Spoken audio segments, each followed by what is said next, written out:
Galing ng Pilipino, no? Alam niyo ba kung bakit? Kasi naisipan nilang ipuso ang e-bike. No? Kasi mura, practical, walang gas, walang maintenance, at hindi naman malayo usually ang pinupuntahan natin everyday. At alam ko yung iniisip mo ngayon.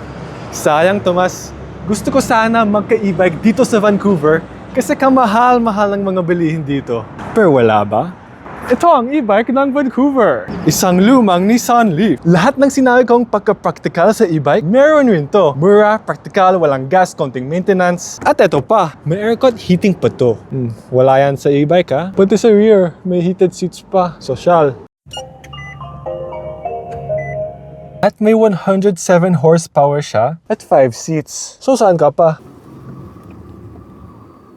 Oh, tara na sa Vancouver Honda. Kasi kung gusto mo ng e-bike practicality, pero may aircon, heater, matulin, at pang pamilya, marami pa kaming sasakyan na parang ganito.